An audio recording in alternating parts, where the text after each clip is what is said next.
পুলিশের হাতে Chinese rifle, sub machine gun, 9mm পিস্তলের মতো মরণাস্ত্র না রাখার সিদ্ধান্ত নিয়েছে সরকার।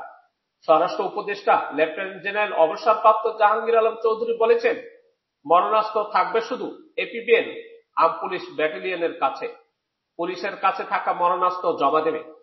সোমবার আইন শৃঙ্খলা সংক্রান্ত উপদেষ্টা পরিষদ কমিটির নবম সভা শেষে সাংবাদিকদের এই সিদ্ধান্ত জানান স্বরাষ্ট্র উপদেষ্টা। ছাত্র জনতার অভ্যুত্থানে গত বছরের 5ই আগস্ট আওয়ামী লীগ সরকারের পতনের পর বিভিন্ন মহল থেকে পুলিশের হাতে প্রাণঘাতী অস্ত্র না রাখার দাবি ওঠে।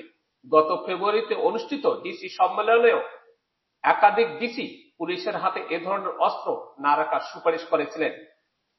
সংবাদ সম্মেলনে স্বরাষ্ট্র উপদেষ্টা বলেন, মরণাস্ত্র শুধু থাকবে এপিবিএন এর হাতে। পুলিশের অভিযানে যেতে মরণাস্ত্রের প্রয়োজন নেই। কবে থেকে এই সিদ্ধান্ত কার্যকর হবে এ জবাবে তিনি বলেন, আজ শুধু সিদ্ধান্ত হয়েছে। যে কোনো সিদ্ধান্ত সঙ্গে সঙ্গে বাস্তবায়ন হয় না, কিছুটা সময় লাগবে।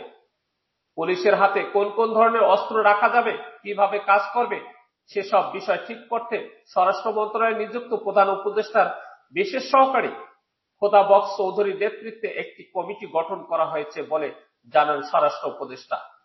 র্যাব পুনর্গঠন নিয়েও বৈঠকে আলোচনা হয়েছে বলে জানান স্বরাষ্ট্র উপদেষ্টা।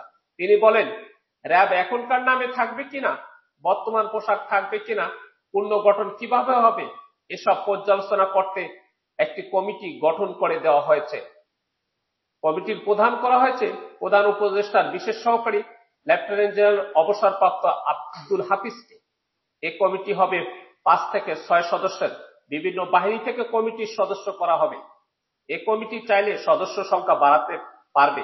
এই কমিটি র্যাবের নাম থাকবে কি থাকবে না, তাদের কার্যক্রম কেমন হবে, এসব ঠিক করবে। এছাড়া বৈঠকে ঈদের আগে পোশাক শ্রমিকের বেতন পরিশোধ নিয়েও আলোচনা হয়েছে বলে স্বরাষ্ট্র উপদেষ্টা জানিয়েছেন। তিনি বলেন, শ্রমিকদের যে বৈধ বেতন তা সব মালিককে অবশ্যই পরিশোধ করতে হবে। তবে শ্রমিকদের অবৈধ কোনো দাবি মেনে নেওয়া হবে না। তারা যদি কোথাও অবৈধভাবে কোনো আন্দোলন করতে চায়, সেটা বরদাস্ত করা হবে না।